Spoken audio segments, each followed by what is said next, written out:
2부 시간으로 요셉에 관하여 볼 때 창세기 45장 5절부터 8절까지를 다시 한번 읽으면서 요셉에 관하여 더 보고 모세로 넘어가겠습니다. 성경 보겠습니다. 창세기 45장 5절부터 8절입니다. 같이 읽습니다. 당신들이 나를 이곳에 팔았으므로 근심하지 마소서, 한탄하지 마소서. 하나님이 생명을 구원하시려고 나를 당신들 앞서 보내셨나이다. 이 땅에 2년 동안 흉년이 들었으나 아직 5년은 기경도 못하고 추수도 못할지라. 하나님이 큰 구원으로 당신들의 생명을 보존하고 당신들의 후손을 세상에 두시려고 나를 당신들 앞서 보내셨나니 그런즉 나를 이리로 보낸 자는 당신들이 아니요 하나님이시라. 하나님이 나로 바로의 아비를 삼으시며 그 온 집의 주를 삼으시며 애굽 온 땅의 치리자를 삼으셨나이다. 아멘.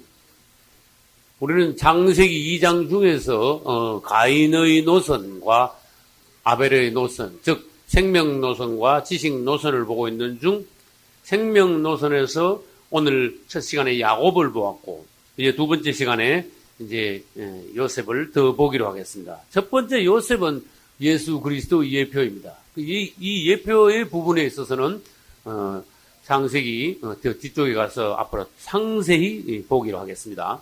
두 번째 요셉은 누구를 대신하여 장자의 명분을 얻었지요? 르우벤을 대신하여 장자의 명분을 얻었습니다. 그러니까 그것을 장자권이라고 합니다. 장자권, 장자의 명분. 그래서 장자의 명분 중에서 2배의 땅을 얻는 그러한 몫을 받았습니다. 근데 오늘 지금 잠깐 읽은 거 보면 요셉은 하나님을 알았어요. 그분의 손 아래에 있었어요. 하나님을 인정했어요. 하나님께서 나를 애굽에 보내셨다. 그 다음 하나님께서 나를 심지어 감옥에 보내셨다. 이거를 알 때 마음이 평화가 와요. 할렐루야. 내가 왜 억울하게 왜 여기 있냐? 감옥에. 형들이 나를 감히 아버지를 속에 나를 노예로 팔아먹다니 괘씸한 형들이 두고 봐라 앞으로. 이런 마음이 있었으면요 요셉은 속리감이 아니야. 속리가 뭐예요? 전혀 하나님 앞에서 불합격이. 여러분도 한번 생각해봐요. 살면서 억울한 일을 당할 때 여러분 속에서 무슨 느낌이 있는가? 억울하게 애국으로 팔렸을 때, 억울하게 감옥에 갔을 때, 억울하게 남한테 당했을 때, 애매한 소리 들을 때, 오해를 받을 때, 여러분 속에 어떤 느낌이 있느냐? 이걸 점검해 보면 여러분이 어떤 사람인가 알 수가 있어요. 그래서 다시 말합시다. 하나님을 인정하면 평화가 와요. 하나님이 나를 애굽에 보내셨다. 애굽에 보내신 이는, 나를 애굽에 보내신 이는 당신들이 아니라 누구다? 하나님이시라. 또 한 발짝 나가볼까요? 나를 감옥에 보내신 자는 오디발 장군이 아니라 하나님이시다. 그분을 인정하라. 너는 메사의 그를 인정하라. 할렐루야. 그분을 인정하라. 그분을 인정하라. 우리가 그리스도인이라면 그분이 우리의 생활을 보고 계시고 알고 계시고 조정하고 계시고 결국은 그분의 손 안에 우리 자신을 맡길 때 그분은 합력하여 선을 이루시는 분이에요.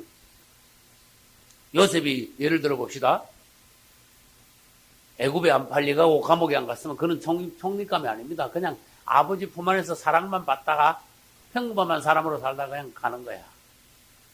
근데 하나님이 요셉을 사람을 만들기 위해서 아버지에게서 떨어뜨렸어요. 그 다음 노예 생활하겠어요. 맞죠? 노예가 남 집에 모섬했잖아.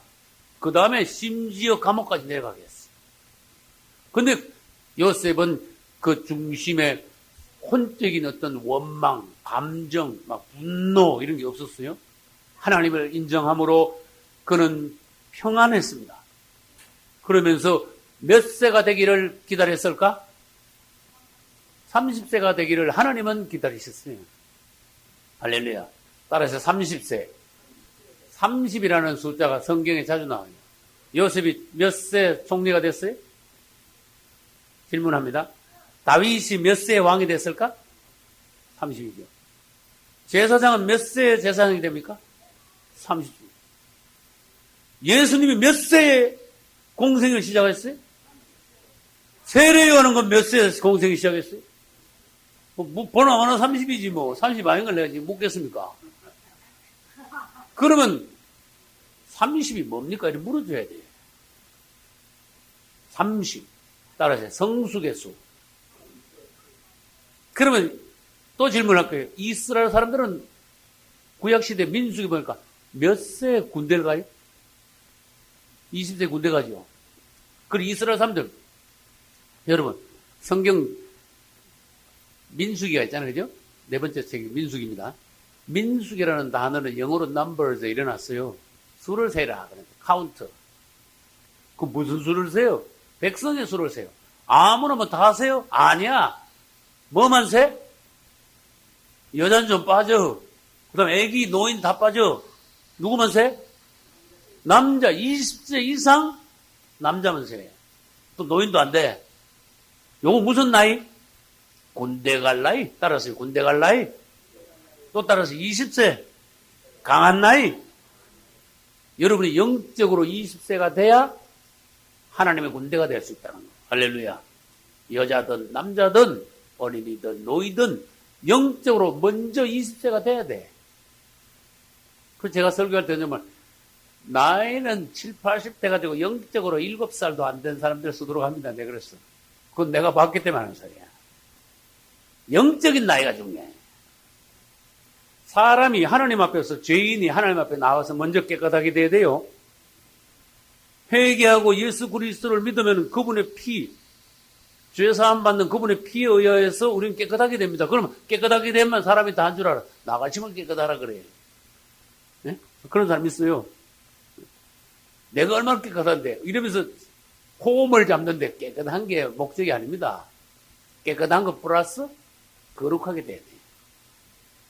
그래서 우리는 하나씩 나갈 줄 알아야 돼. 깨끗하게 됐으면 그게 다 한 줄 알지 마라. 거룩하게 되라.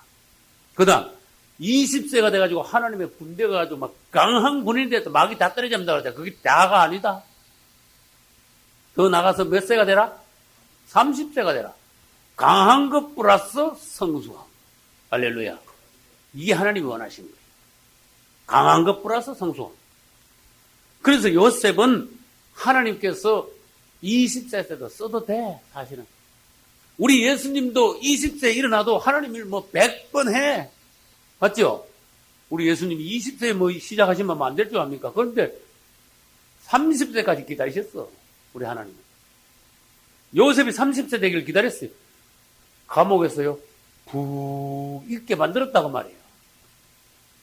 할렐루야. 여러분, 하나님 앞에 나가서 기도, 주님, 나 어느 정도 익었습니까? 그걸 물어봐야 돼요. 또, 그 다음, 주님, 나 어느 정도 강합니까? 마귀 앞에서 말이에요. 영적으로. 영적으로 20세 돼가지고 하나님의 군대에 내가 편성이 되겠습니까? 내가 너무 약해가지고 어린아이나 영적으로는 여자 취급당하는 그런 종이 아닙니까? 그걸 물어봐야 돼요. 그래서 우리는 먼저 영적으로 강해져야 되고 그 다음에 영적으로 성숙해야 돼요. 요셉에서 우리는 그걸 배워야 돼요.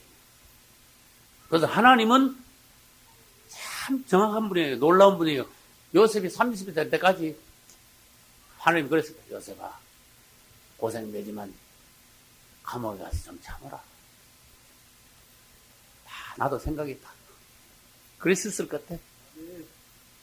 때가 되면 내가 너를 왜 쓰지 않겠냐. 그러나 네가 조급하면 안 돼. 감옥이 있다고 분을 내면 안 돼. 나 억울하게 내가 왜 감옥에 들어올 사람이야. 넌 그런 소리 하면 30대 아니라 넌 40대 돼도 안 돼. 그러면 아주 이건 가운데 하나님을 인정하면서 할렐루야. 나를 여기 보내신 분은 하나님이시라. 하나님이 싫어할 때 요셉의 마음에 평화가 온 거예요. 그런 사람이 생명 노선에 있는 사람이다. 그런 사람이 하나님이 쓸 수 있어요. 지금 목사님 지금 목회 10년이 그런 말씀 하셔서 내가 체험상 예수 믿고 난 뒤에 사람이요, 익어져 가는 걸 내가 봤거든요. 아이가 나면은 진짜 20세 되면은 군대 가고, 진짜 30세 되면요 뭔가 성숙하고, 40 되면요 굉장히 사람이 중후하게 되고, 50 되면 인생의 체험이 엔가이 돼가지고, 60 되면 완전히 경지에 이르러, 맞죠? 인생이 그렇단 말이에요. 그럼 영적으로 이 숫자를 영적으로도 무시를 못해.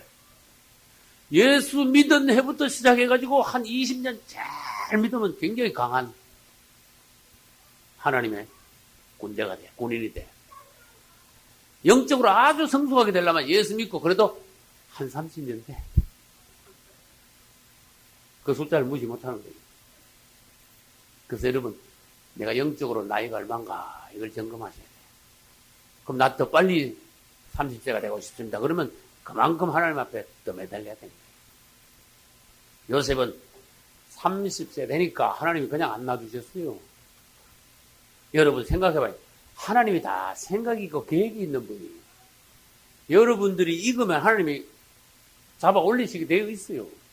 요셉은 제일 밑에 감옥에서 제일 위에 총리까지 올라왔어.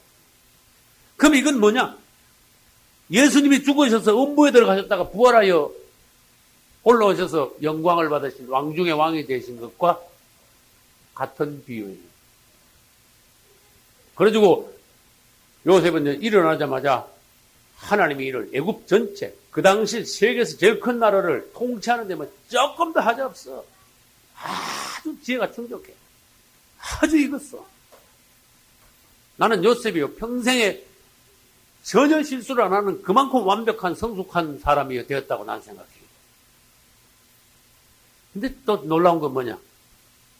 요셉이 인정이 참 많았어. 지혜가 많았어요. 총리가 되고 난 뒤에 형들이 왔지요. 몇 명이 왔어요? 10명이 왔어요. 밑에 베냐민은 아버지가 꽉 붙잡고 안 나왔으니까 마음의 보물이야. 마지막 보물. 야곱은 베냐민을 붙잡고 있어. 얘들아, 우리 가만히 앉아서 굶어 죽으면 되겠냐? 너들 눈 뻘 뜨고 생각이 없어. 애굽엔 곡식 있다는데 빨리 가서 사와. 예, 나갈까요? 아니야, 나가지 마. 누군 놔둬. 베냐민 놔둬. 그랬어. 하나님이 보고, 알았어. 넌 베냐민이 마음의 보물이구나. 그걸 내가 빼앗아야 돼. 그래가지고 그 지혜로운 요셉을 통해 가지고요, 형들이 왔는데, 그 인정 많은 요셉이요, 얼마나 그 감정이 복받치겠어. 근데 아주 일부러 음하게 한 거야. 이제 우리는 창세기 뒷부분에 가서 이 부분을 다시 봅니다. 너희들 스파이지. 맞죠? 그래서 형들을 다루는 거야. 다룬다. 여러분, 하나님이 다루실 때 어떤 상황에서 다룸을 받고 있는 거, 테스트를 받고 있다는 거, 그 장면 하나하나마다. 그래서 이 사건 하나하나에서 야곱도 다룸 받았습니다. 맞죠? 유다도 시몬도 형제들이 다룸 받았습니다. 이게 장면들 하나님이 지혜로운 요셉을 통하여 형제들을 어떻게 다루셨느냐. 이거는 우리 예수님이 성도들을 어떻게 다루고 계시는가, 영 안에서 단련시키고 계시는가, 이런 걸 볼 수 있어야 돼요. 그래서 결국은 요셉은 형들에게 뭐라는가 하면, 이렇게 먹고 저렇게 먹고, 일부러 묻는데요, 말꼬리를 딱 잡은 거예요. 뭐? 동생이 집에 하나 더 있다고 요 말꼬리를 딱 붙잡은 거야.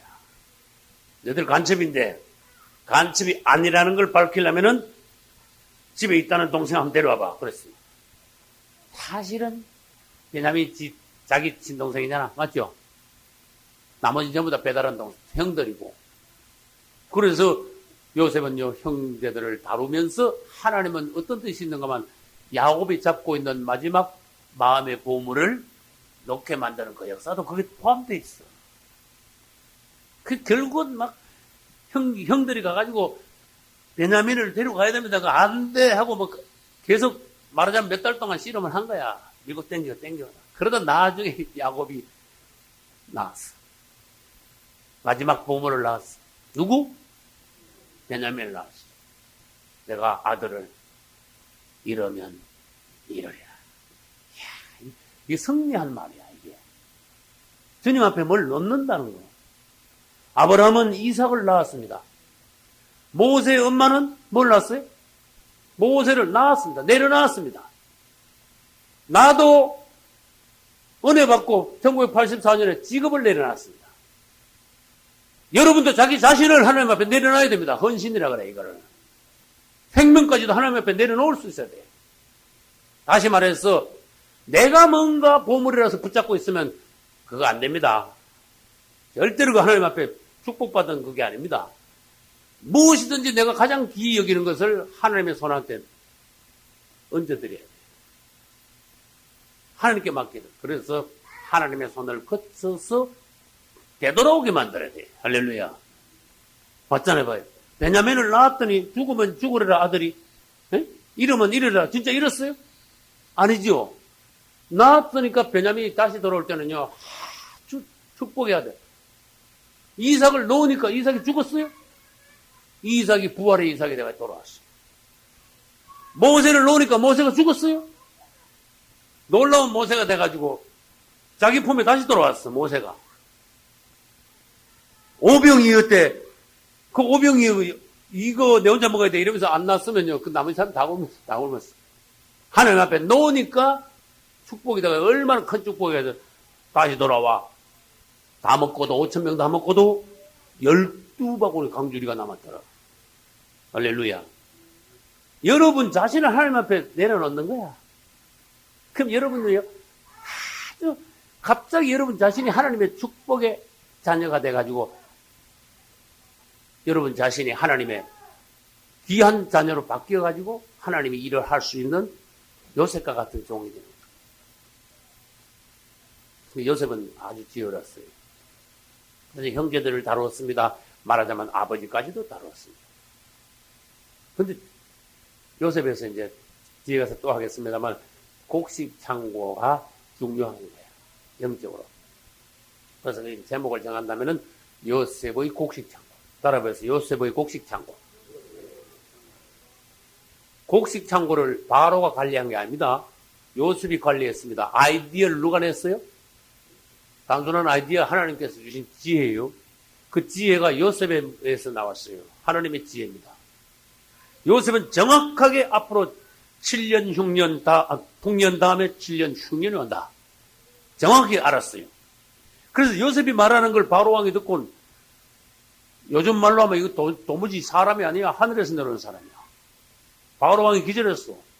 그래서 100% 신뢰하고 전권을 갖다가 요셉에게 맡겼습니다.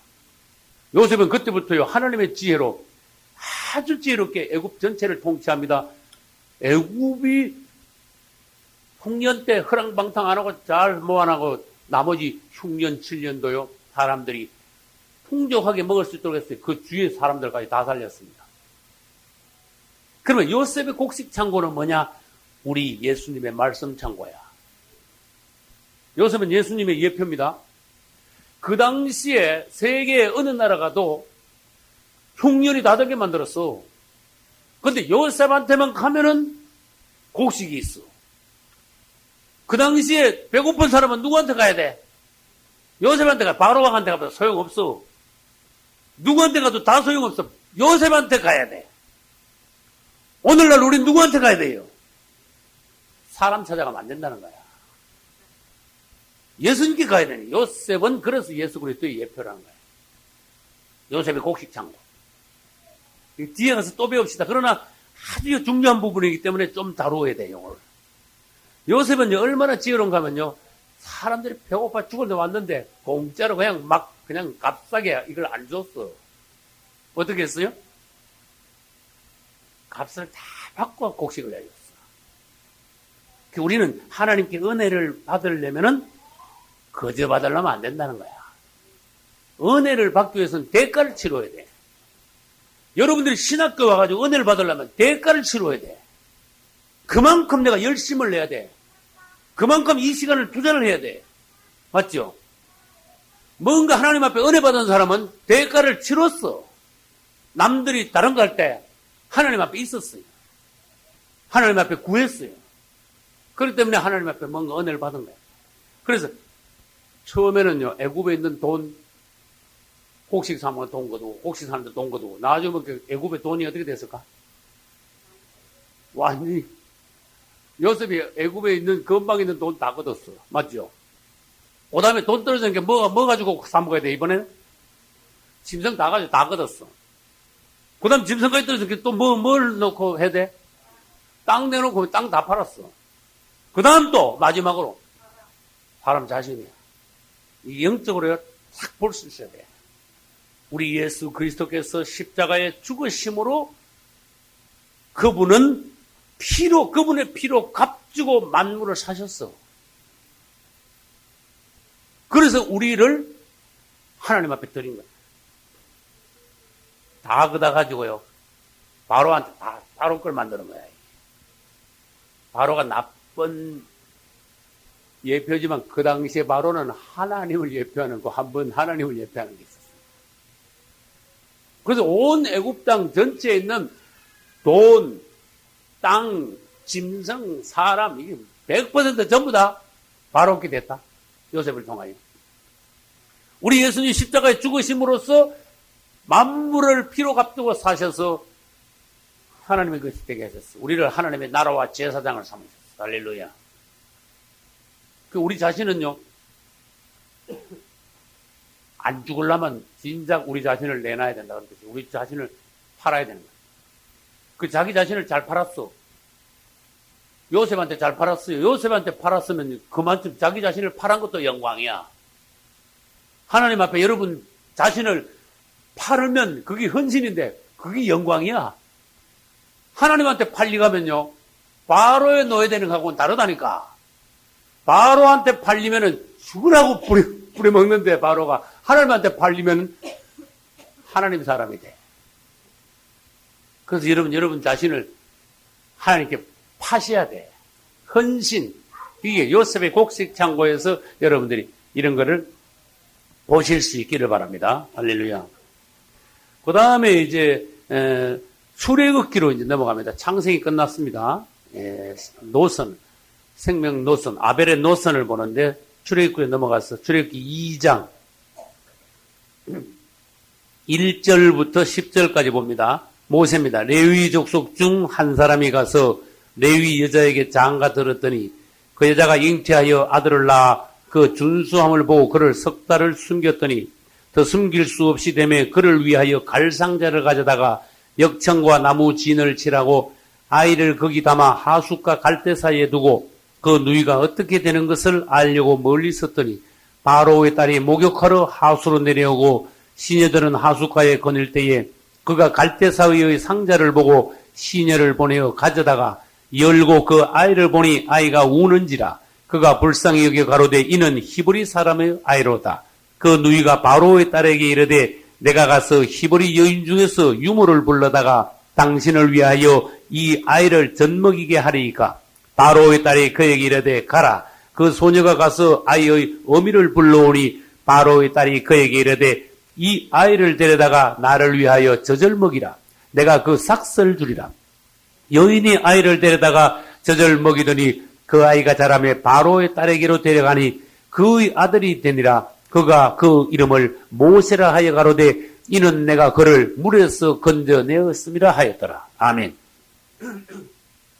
이제 우리는 노선, 생명의 노선, 아벨의 노선 중에 모세에 왔습니다. 창세기는 끝나고. 모세도 누구의 예표다? 예수님의 예표예요. 어떤 부분에서는 예수님의 예표가 아닐 때가 있어요. 그거는 이제 이따가 하겠습니다.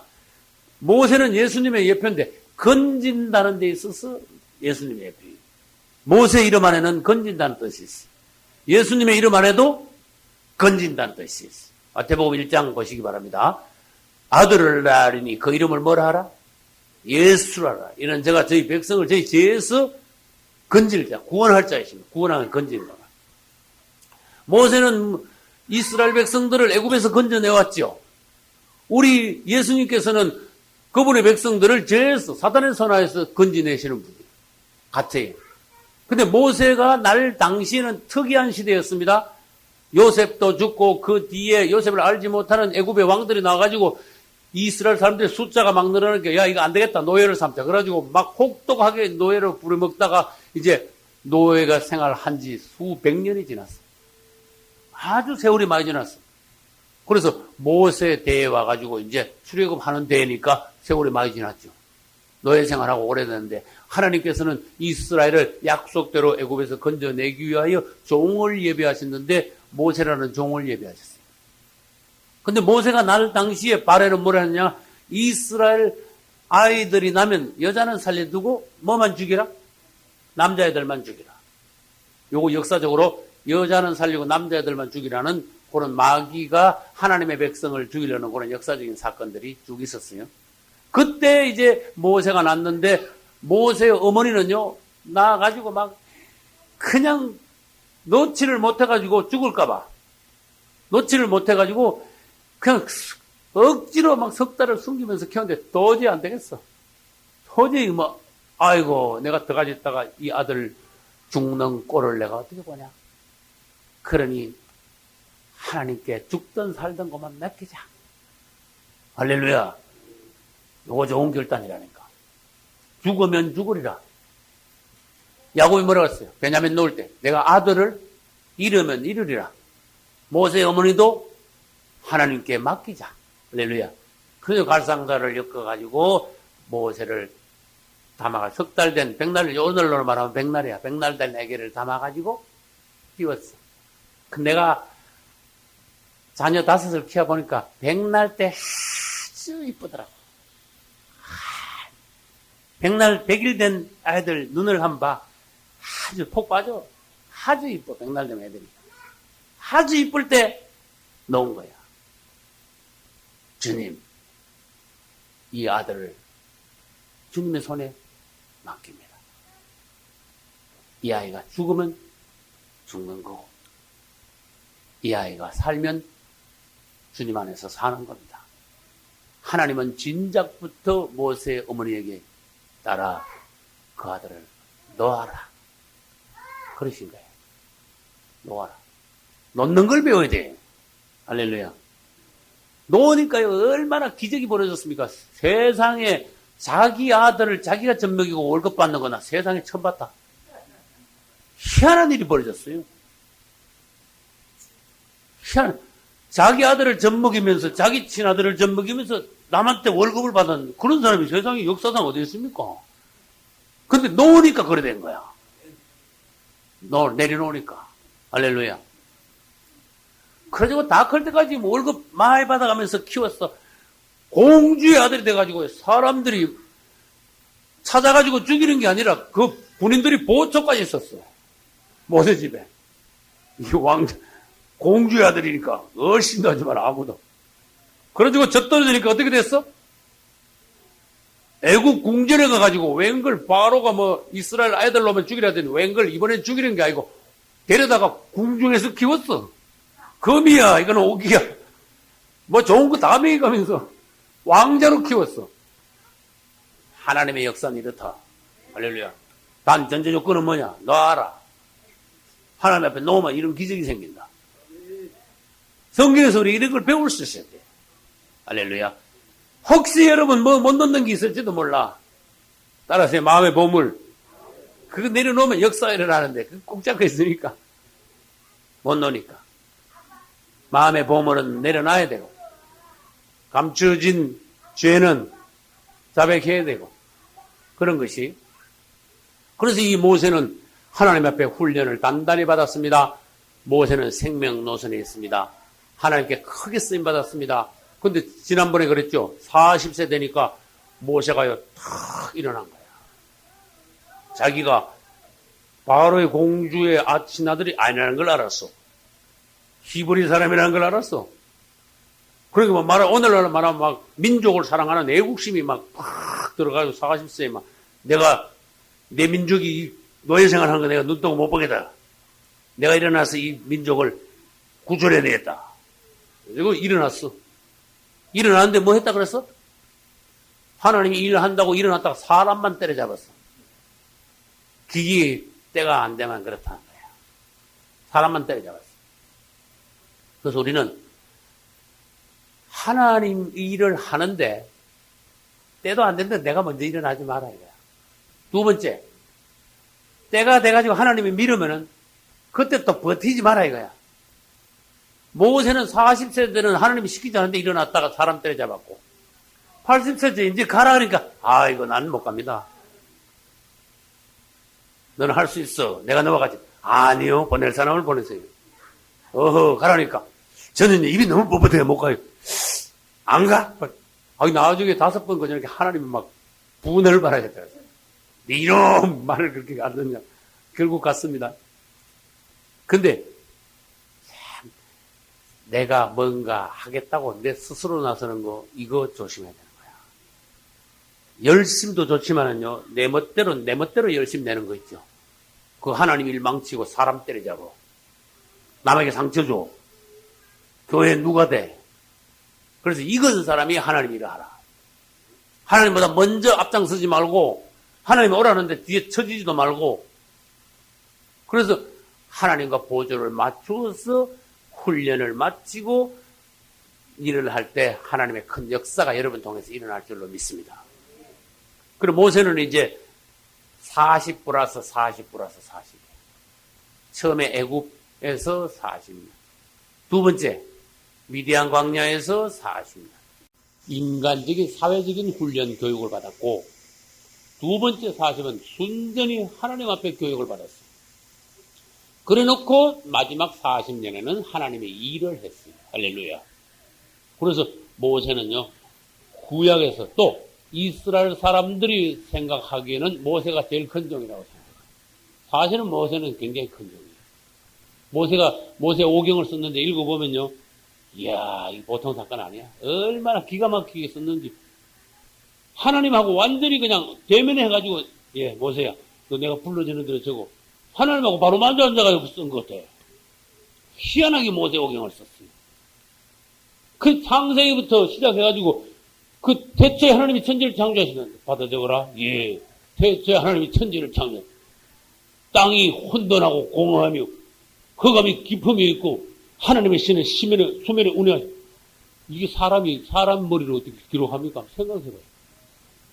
그리고 창세기에 사람 이름이 막 쫙 나오는데, 그 모세 전에, 얼마나 2000년 전에 사람 이름을 어떻게 다 알고 그거 다 적습니까? 그 창세기부터 신명기까지 기록한 거 보면은 기가 막히다. 모세가 과연 큰 종은 큰 종이야. 그래서 모세를 통해서 하나님은 훈련받은 종들을 통해서 일을 하실 수가 있었어요. 할렐루야. 모세는 예수님의 예표고, 그 다음에 장성한 후에는 애굽의 모든 보화를 또 왕자의 지위를 버렸습니다. 그러고 난 뒤에 이제 80세에 오셨는데 그걸 다시 한번 봅시다.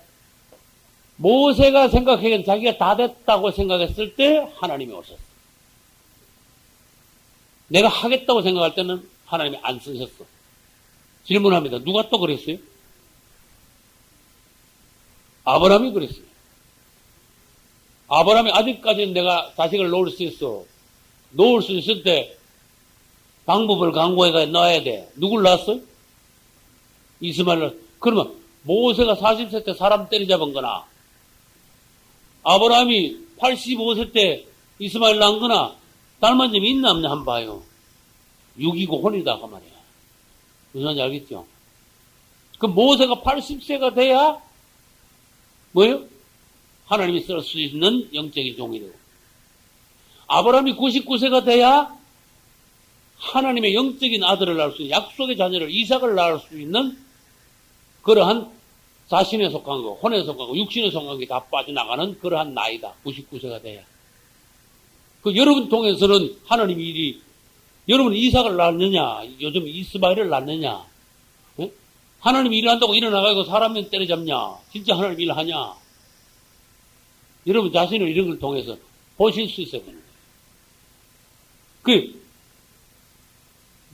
모세는요, 일어났을 때 하나님의 일을 못하고 사람 때려잡은 것은 다른 성경에서 여러 사람들을 통해서 그거를요, 쫙 모델로 보여주셨어요.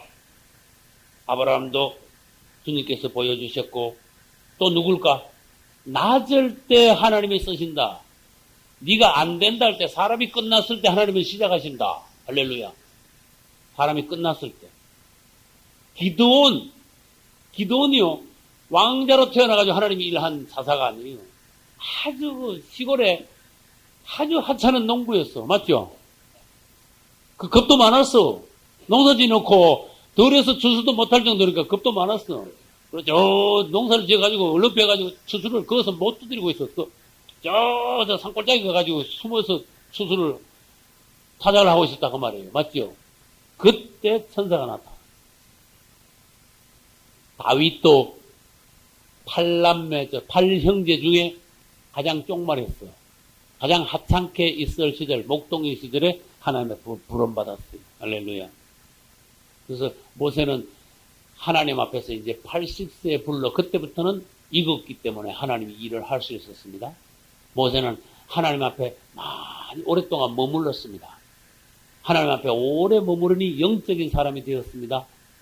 하나님의 빛이 그 얼굴에서 반사가 됐습니다. 할렐루야.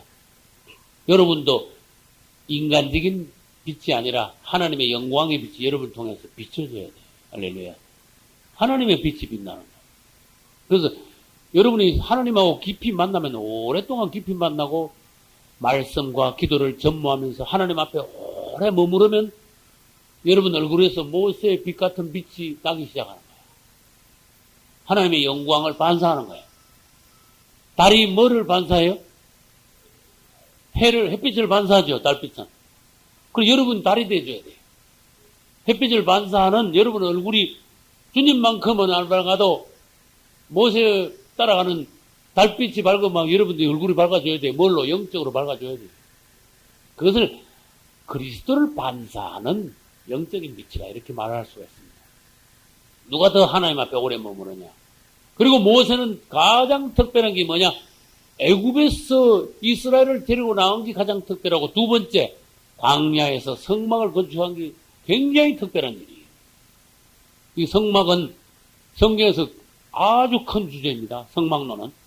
그래서 제가 종말론을 연구하고 나는데 두 번째 제가 성막론을 연구하여 체계를 정리를 한 거예요. 제 나름대로. 그래서 이번에 미국 집회가 4번 하는데 첫 번째 주제가 성막론이고 두 번째 집회가 종말론이고 세 번째 집회가 절기론이고 네 번째 4차 성회가 이번에 교회론이에요. 그래서 제가 정리한 것을 또 다른 깊은 방향으로 제가 정리를 해가지고 와서 한번 이 론을 제가 본 것을 발표를 하려고 합니다. 주님의 은혜가 있을 줄로 믿습니다.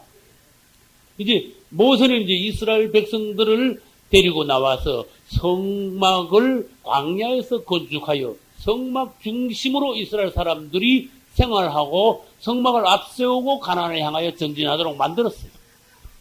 이 말은 무슨 말입니까?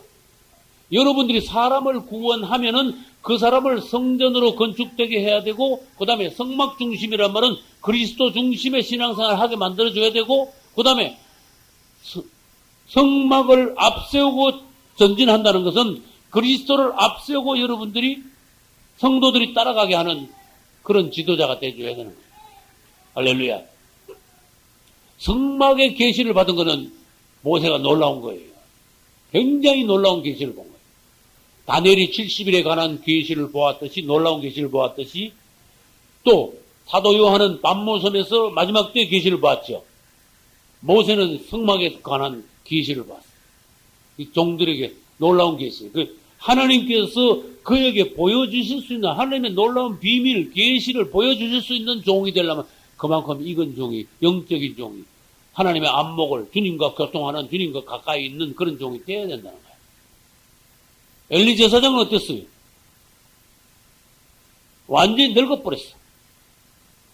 그래서 여러분, 늙지 말아야 돼요. 몸은 후패하지만은 우리 속 사람은 날로 새로워질 뿐만 아니라 익어져야 돼. 그래서 아까 야곱을 말한 거 아닙니까? 야곱은 나이가 늙었다고 눈이 안 보인다고 해서 영적으로도 어두운 사람은 아니었다고 말이에요. 그래서 그것이 얼마나 중요한 거냐? 성경에서 보면 엘리 제사장 같이 진짜 육신적인 나이도 늙고 영적으로도 늙어버리면 하나님이 그를 통하여 말씀하실 방법이 없다. 누가 고생하냐? 백성들이 고생한다. 종들이 하나님과 교통을 못하고 영적으로 어두우면 누가 고생하냐? 성도들 고생한다. 식구들 고생시킨다. 그리고 엘리 제사장 시대는 하나님과 교통이 끊어져 버렸어. 말씀이 희귀하대, 그 당시에. 뭐 이상이 없어. 하나님과 교통이. 보는 게 없어. 듣는 게 없어. 늙어버렸어. 요즘 말하면 늙어 빠졌어. 우리도 잘못하면 늙어 빠지는 경우가 있는 거야. 늙으면 안 돼. 나이가 들수록 이것째야 돼. 할렐루야. 모세는요, 80세 넘어가지고 성막에 관한 계시를 받다니까. 백성들을 40년 동안 광야에서요, 쫙 인도했어요. 성막을 완벽하게 건축했어요. 성막을 중심으로 백성들을 인도하고 성막을 앞세우고 전쟁하면서 가나안 쪽으로 나아가서 요단강까지 딱 와서 자기가 할 일을 마치고 하나님 데려가셨어요. 할렐루야. 그래서 오늘날에도 참 이렇게 하나님 앞에 훈련받은 익은 종들이 필요하다, 그런 뜻입니다. 이제 그 다음에 생명 노선에 있는 사람들이 이스라엘 백성들을 관하여서 우리가 신약에서 한번 보겠습니다. 신약에서 고린도전서 10장을 한번 봅시다. 고린도전서 10장.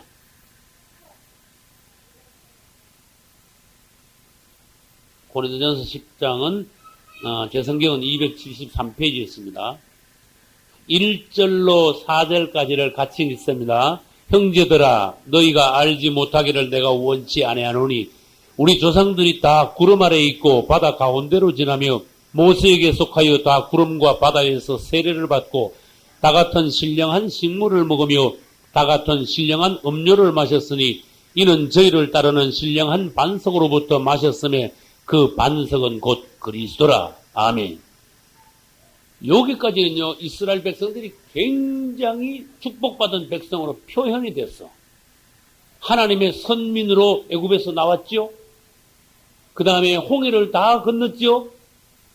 그 다음에 만나와 생수를 먹고 마셨지요. 그 다음에 불기둥, 구름기둥으로 그들을 인도하시고 덮어주시고 보호하셨죠. 이거는 뭔가 하면 이스라엘이 하나님의 백성으로서 물과 성령으로 거듭나 그분의 기뻐하시는 선민이 되었다는 거예요. 이게 무슨 말인가 잘 알아야 돼. 그래서 이스라엘 백성은 그 당시 온 땅에 있는 많은 백성들 중에 유일하게 하나님의 백성, 선민이 됐어요. 하나님께서 보호하시는 선민, 인도하시는 백성들. 할렐루야. 그러니까 이스라엘 백성들은 원칙은 뭡니까? 원칙은 생명 노선에 있었어. 타락을 해서 그렇지. 생명 노선이 있다가 어디로 떨어졌다? 이식 노선으로 떨어진 거야. 생명에서 사망으로 떨어진 거야. 이스라엘 너무 자주 부패하고 너무 많이 부패했어. 하나님을 굉장히 속상하게 했어요. 그래서 오늘날도 뭡니까? 이 신앙이요, 첫사랑을 잃어버려가지고 아주 갈수록 타락해지는, 따라 빠지는, 응? 그 다음에 혼안에서만, 성막으로 말하면 뜰에서만 신앙생활 하는 사람들이 부지기로 많다는 거야. 이스라엘이 타락한 걸 보면 남의 얘기가 아니라는 걸 알아야 돼. 오늘날 이스라엘의 모든 것은 그리스도인들의 그림자입니다. 예표입니다. 이스라엘을 통하여 말세를 당한 우리들에게 하나님께서요, 예표로 교훈삼을 하셨어. 할렐루야. 그리고 이스라엘 백성들은 하나님의 선민입니다. 아브라함에게 약속하신 하나님의 백성이기 때문에 애굽에서 단련시켜서 나오게 하셨습니다. 이스라엘이 애굽에 있다가 나와가지고 홍해를 건너 광야를 통과하여 요단강을 건너 가나안 땅에 들어가 정복하여 가나안 땅을 다 분배받고 차지할 때까지 그 과정이 우리가 구원받아 천국까지 가는 과정을 그림으로 쫙 보여준 거예요. 할렐루야. 그래서 그 여러분 출애굽기부터 시작해가지고 연구하면 민수기, 그 다음에 신명기를 지나면 여호수아 있죠. 여호수아에 가면은 가나안 땅을 다 정복하고 분배까지 마쳐. 할렐루야. 요 과정이 우리가 마귀의 손아귀에서부터 시작해 세상에서 나와가지고 천국까지 들어가는 과정을 그렸으니까 그걸 연구를 하시면 좋아. 그래서 이스라엘 백성들은 원래는 뭐다? 생명노선에 있던 백성들이에요. 그 타락을 해서 그렇지. 그리고 우리의 예표이기 때문에 이스라엘 백성들이 애굽에서 나와서 가나안 땅까지 가는 것을 연구를 많이 해가지고 오늘날 우리 신앙생활에 접목을 시키고 교훈을 삼을 수 있어요. 먼저 이스라엘은 하나님 앞에 선택을 받았습니다. 맞습니까? 아브라함을 불러가지고 아브라함을 통하여서 네 자손들이 복을 받아야 돼. 너는 복이 근원이 돼가지고. 그렇죠? 그래가지고 네 후손이 하늘의 별같이 바다의 모래같이 많게 되는데 내가 그들을 축복하여 이 땅을 너희들에게 준다 그랬어. 젖과 꿀이 흐르는 땅. 그래서 택한 백성입니다. 그 다음에 이 택한 백성들을 그냥 가나안 땅을 차지하게 안 하시고 애굽에 가가지고 단련을 받게 하셨어요. 그 애굽에 들어갈 때는 70몇 명이 들어갔다가 나올 때는 200~300만 명 민족이 되어 나왔어요. 이것도 하나님의 지혜예요. 단련시켜 나왔어. 그래가지고 나오면서부터 시작해서 하나님이 출애굽기에 굉장히 그 후대의 귀한 교훈 그림을 우리들에게 오늘날 보여주신 거야. 출애굽기가 있음을 찬양하셔야 돼요. 할렐루야. 출애굽기가 없으면 구원론이요. 굉장히 희미해져. 제가 저 부흥회한테 구원론 했죠. 10개짜리 구원론 했는데. 이 출애굽기를 연구해야 구원론이 그림으로 답이 나오는 거야. 이스라엘 우리의 구원하고 이스라엘이 애굽에서 나와가지고 가나안 땅까지 들어가는 거고 딱딱 정확하게 접합을 시켜가지고 우리 구원론이 오늘날 구원론이 완성이 돼줘야 돼요. 그 다음에 거기다가 덧플러스 한다면은 성막론 안에 있는 어떤 구원론을 또 볼 수 있어야 돼요. 할렐루야. 그리고 이스라엘은 이제 선택받았습니다. 단련받았습니다. 그 다음에 애굽에서 나왔습니다. 뭘 건넜어요? 홍해를 건넜습니다. 뭘 통과했어요? 광야를 통과했습니다. 광야에서 하나님의 군대가 되고 그 다음에 애굽의 체질이 바뀌게 되고 그 다음에 뭘 건축했어요? 성막을 건축해서 성막 중심으로 신앙생활을 하면서 성막을 앞세우고 전진하며 싸우며 전진해서 나가가지고 뭐를 한 번 더 건넜어요? 요단강을 한 번 더 건넜어요. 처음에는 홍해를 건넜고 두 번째는 요단강을 건넜습니다. 요단강을 건너서 바로 차지한 것이 아니라 싸워 이겨 가나안을 차지했습니다. 천국은 심노하는 자가 차지한다. 할렐루야. 천국은 그냥 어슬렁어슬렁 들어가는 데다 영적인 치열한 전쟁을 하고요. 이기는 자가 들어간다. 할렐루야. 이기는 자. 그래서 성경에 이기는 자가 있는 거야. 이기는 자. 많은 사람들이 실패했잖냐? 어디서 실패했다? 중간에서 실패. 어디서? 중간이 어디예요? 광야에서 실패했잖냐? 한두 사람 죽었냐? 너무너무 많은 사람 죽었잖냐? 그걸 보라 그런 뜻이. 오늘날 뭐 신앙생활 교회 왔다 갔다 하면 다 구원받느냐? 얼마나 많은 사람이 실패했느냐 중간에. 그래서 민수기를 보면은 광야에서 실패한 게 나와. 그래서 저는 2004년도에 주일 남예배 때요 광야에서 실패한 거를 쫙 봤는데 광야에서 실패함을 내가 번호를 매겼어. 1번에서 7번까지. 근데 내가 성경을 보다니까 깜짝 놀랐어. 가나안에 들어가서 또 실패하더라고. 이야, 이게 얼마나 놀랐는지 몰라.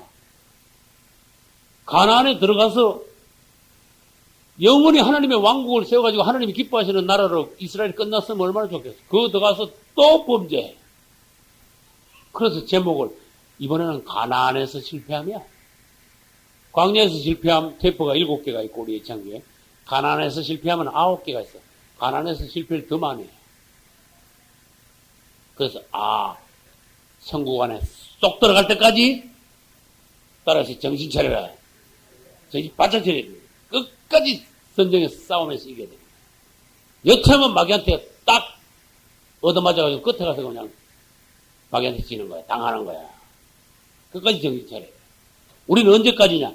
휴거 될 때까지 정신 차려야 돼. 휴거 되면 그 다음에 괜찮아요. 휴거 되면 그 다음에는 주님하고 계속 같이 당. 이후에 영원히 주와 함께 있으래. 그런 단어가 있어요. 그 이후에는 뭔가 하면 휴거된 이후에야 이제. 이 애굽에서 나온 이스라엘은 이렇게 해가지고 요단강을 건너서 가나안을 정복했는데 이 광야에서 하나님의 임재 아래 있었어요. 그 하나님의 임재를 이스라엘 사람들은 계속 느꼈어요. 하나님의 보호를 받았어요. 맞죠? 그 다음에 구름 기둥과 불 기둥 아래에서 하나님의 인도하심을, 보호하심을 받았어요. 만나와 생수를 먹고 마시고 모세의 인도를 받고 율법을 받고 성막을 건축하고 하나님께 제사를 드리고 법궤를 앞세우고 전진했고, 이것이 아까 읽은 고린도전서 10장입니다. 이게 오늘날 우리는 어떻게 해야 돼요? 이스라엘이 그때 그러한 것처럼 오늘날 예수 그리스도를 믿음으로 그분의 성령의 인도하심 따라서 천국까지 싸우면서 나가는 그런 그림자예요. 할렐루야. 이제 우리는 이제 이스라엘에 대해서는 앞으로 이제 더 많이 볼 기회가 있습니다. 여호수아로 이제 넘어갑니다. 여호수아로 넘어가면 누굴 봐야 돼요? 누구? 사람으로 말하면 누구요? 여호수아예요. 여호수아를 봐야 돼요. 자, 그러면 여호수아 1장 1절부터 9절까지인데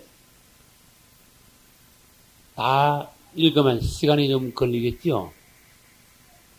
그러니까 5절부터 읽겠습니다. 너의 평생에 너를 능히 당할 자가 없으리니 내가 모세와 함께 있던 것 같이 너와 함께 있을 것임이라.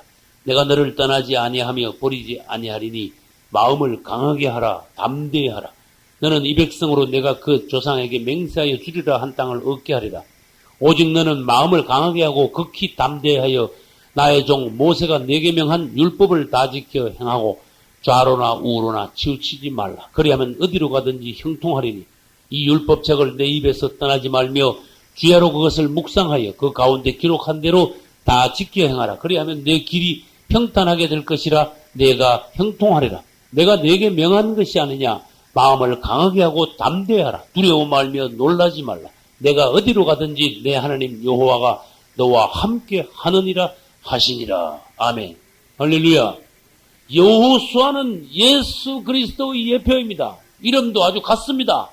따라서 여호수아, 예수아, 예수. 그 여호수아는 히브리식 발음이고 예수는 헬라어식 발음이에요. 뜻도 똑같아. 여호와 구원자. 따라서 여호와 구원자. 또 따라서 여호와의 구원. 여호수아도 뜻풀이를 하면은 여호와 구원. 예? 여호와의 구원. 그리고 예수도 뜻풀이를 하면 그렇게 돼요. 그리고 우리 예수님은 전에 했죠. 여호와 플러스 알파가 우리 예수님이다. 할렐루야.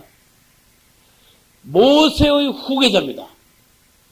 여호수아가 모세의 후계자라는 건 다 아는데 이건 무슨 영적인 의미가 있습니까? 요거를 아는 사람들은 많지 않아. 모세가 계속 하나님 일할 때 여호수아도 전부터 끝까지 40년 동안 계속 따라다녔어. 할렐루야. 모세가 하는 걸 다 봤어요. 그래서 말하자면 여호수아는 모세한테 따라다니면서 훈련받아가지고 모세한테 못지않은 그런 훌륭한 종이 되었어. 인간적인 의미입니다. 인간적으로 말해서. 그렇게 됐는데 이제 요단강 앞에 딱 오니까 출애굽하고 난 뒤에 몇 년이 됐어요 지금? 40년이 딱 마치니까 모세가 몇 세? 120세 되니까 요단강 앞에 딱 왔어. 모세가 죽기 한 달 전에 신명기에 있는 강의를 다시 했습니다. 율법재론이라고 그래요. 한 달 동안에 이제 자기가 40년 동안 주의 종한 거를 요점을 정리해가지고 한 달 동안 매일 설교를 강론을 했어. 강론. 그게 뭐다? 신명기다. 그리고 한 달 동안 다 하고 나니까 하나님이 불렀어. 모세야, 예, 넌 이제 여기서 죽어야 된다고. 그 모세가 기분이 좋았겠어? 섭섭했겠어? 주님, 저 가나안 땅이 여기서 바로 저 보이는데 저 좀 더 가게 해주세요. 안 된다. 아, 주님, 저 여기까지 왔는데 그 눈으로 보고 바로 여기인데 어떻게 여기서 죽습니까? 저를 생각해가지고 저를 건너가기 잠깐 넣어주니까 한 번 건너가게 해주세요. 안 된다. 자꾸 구했네, 하나님. 이 일론 다시 나한테 구하지 마라. 넌 비스가나스에 올라가서 죽어라. 그랬어. 어떻게 생각해? 되게 하나님이 무정하시죠? 되게 냉정하죠, 그죠? 그러나 모세는 거기서 죽어줘야 돼요. 미안하지만. 따라서 죽어줘라. 여러분 어떨 땐 죽어줘야 돼. 알았죠? 끝까지 뭐 내 욕심 부려가지고 모세가 끝까지 그냥 가나안을 건너려고 막 밤중에 탈출을 해 가나안을 건넜다 하면 성경 다 베려놓는 거야. 그래서 모세는 요단강을 건너지 못하고 거기까지 딱 백성을 인도에 와가지고 자기 할 일을 마쳤으니까 아무리 뭐 120세 눈도 안 어둡고 몸도 정정하라도 거기서 죽어줘야 돼. 그럼 모세가 죽을 때는요, 딱 선대 하나님이 혼을 탁 빼가서 그대로 딱 죽었어. 아파가지고 몇 달 앓다가 죽은 게 아니라니까. 어떤 유명한 목사님이 모세가 120세 왜 죽었냐? 아, 모세도 120세 됐는데 가나안 땅에 들어가면 전쟁을 얼마나 세겠네. 그 노인네가 가나안 땅 가서 전쟁하면 거북하던다. 그렇게 하나님이 그만 고생하지 말고 일찍 데려가셨어. 엉터리 같은 설교하고 있네. 그렇게 설교하면 하나님한테 혼나. 우리는 이제 내 맘대로 설교를 자꾸 할 수 있어. 성경을 해석할 수 있어. 모세는 율법을 대표한다. 무슨 말인지 알겠죠? 모세는 율법을 대표해요. 이때는 이제. 여호수아는 예수님을 예표한다. 율법으로 40년 동안 광야를 통과하여 천국 문 앞에 왔다. 가나안 문 앞은 천국 문 앞이다. 이해갑니까? 그런데 모세가 백성들을 데리고 가나안 땅에 들어가면 뭐가 되는가 하면 율법으로도 구원받을 수 내려대 뿌리는 거야. 모세야, 넌 여기까지 왔으니까 가나안 땅에 들어가는 거는 누구한테 넘겨라? 여호수아한테 넘겨라. 우리는 천국 들어가는데 예수 이름밖에 없다. 반드시 여호수아를 따라 천국을 들어가야 된다. 반드시 여호수아가 백성들을 인도하여 요단강을 건너 가나안을 정복해야 된다. 율법으로는 구원 못 받는다. 모세한테 좀 섭섭하지만 여기서 죽어다오. 그래서 모세가 그걸 알았는지 몰랐는지 그건 모르겠어. 네. 그래도 성경에는 모세는 뭐라 하던가만 내가 그때 화를 내가지고 뭘 때려버렸어? 반석을 가지고 한번 때려가는데 두 번을 예놈들은 너희들 그렇게도 너희들 하나님 앞에서 그렇게 예놈들 그래 내가 문을 내놔도 예이 까까 이래 버렸네. 두 번 때렸네. 그렇게 하나님께 물렀어. 너 주의 종으로서 백성들 앞에 혈기를 냈냐? 그 혈기 낸 거 그거 때문에 넌 못 들어가. 그랬어요. 율법은 혈기를 낳는 거야. 그 다음 모세가 뭘 내리쳤어? 바위를 내리쳤는데 아까 읽었는데 반석은 누구라? 모세가 반석을 내리친 게 아니고 예수님을 내리친 거야. 네? 넌 못 들어가. 예수님을 내리쳤으니까. 혈기로 내리쳤다 이거야. 근데 봐요. 요게 또 얼마나 중요한가 하면 모세가 지팡이로 반석을 내리친 거는 예수님이 율법에 의하여 얻어맞으셨다. 이렇게 해석을 해야 돼. 율법주의자들에 의하여 얻어맞고 난 뒤에 반석이 어떻게 했어요? 소리를 냈어요? 갈라져가 거기서 뭐가 나왔어요? 생수가 나왔죠. 예수님이 율법주의자들, 즉 유대교인들에게 유대교에 의해서 얻어맞고 그분은 십자가에서 몸이 갈라져 피와 물이 나오셨다. 그래서 반석이 갈라진 반석에서 피와 물이 나온 것은 율법주의자들한테 얻어맞은 예수님의 몸에서 피와 물이 나온 것을 예표하는 거예요. 그래서 모세는 한마디로 말해서 백성들을 이끌고 가나안 땅 가면 안 돼. 모세를 다른 말로 신약 성경에 와서 갈라디아서에서 뭐라 그랬어요? 무슨 선생? 몽학 선생. 전 내가 몽학 선생 이야기했죠. 야, 나 20몇 년 전에 성경 하면 어렵더라고. 몽학 선생 읽기 도대체 이게 무슨 뜻이냐? 뭐 책이 있어, 설명서가 있어요. 내가 봐. 아무도 안 가르쳐줘. 그런데 내가 몇 년 동안 몽학 선생이 뭐냐? 우리 나중에 보니까 머섬이더라고. 말하자면 머섬이더라고. 그래서 데리고 왔다 갔다는 주인집 도련님 데리고 걸방에도 가고, 집 데려오고, 지키고, 도련님 데리고 다니는 모습이야, 말하자면. 그래서, 율법은 우리를 그리스도께로 인도하는 모황선생이다. 그리고 예수 그리스도를 우리가 믿을 때, 모황선생은 어떻게 해? 율법은? 율법 시대는 끝나게 되는 거야. 모세가 백성들을 여호수아에게 넘겼을 때 모세 시대는 끝나주는 거예요. 이해가죠? 그래서 이제 그게 갈라디아서에서 이제 말해놓은 거예요. 갈라디아서 3장으로 한번 가봅시다. 갈라디아서 3장.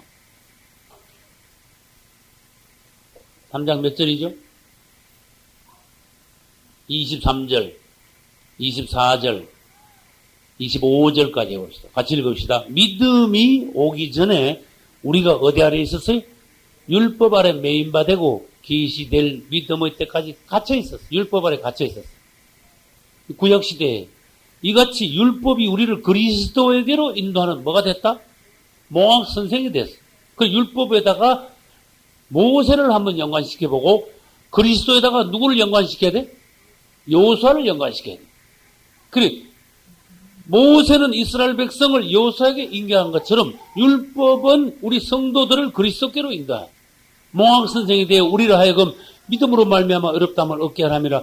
믿음이 온 후로는 우리가 이제는 더 이상 어디에 있지 않아야 돼? 믿음이 오면은 그 다음에 모황선생 떠나줘야 돼. 그렇죠? 그래 이제 걸방에 갔다 와가지고 주인마님 도련님 잘 모시고 왔습니다. 알았다 수고했다 가봐라. 그럼 가야 되는데 방안까지 막 따라 들어오고 그러면 되겠어? 그리고 이제 주님한테 잘 모시고 왔습니다. 전 가줘야 되는 거야. 모황선생. 그래서 율법 시대가 있고 지금은 뭐요? 믿음으로 구원받는 은혜 시대고 그전에는 뭐요? 제일 처음에 성경에는 창세기 1, 2장은 무죄 시대고 그 다음 족장 시대고 모세 때부터는 율법 시대고 오늘날은 뭐요? 성령 시대이면서 교회 시대면서 은혜 시대면서 중요한 종말론에서 중요한 건 뭐냐? 이방인의 때라는 거예요. 시대가 분별돼요. 그 다음에 마지막 때 예수님이 오셔가지고 천년 왕국이 이 땅에 건설이 되죠. 그건 왕국 시대야.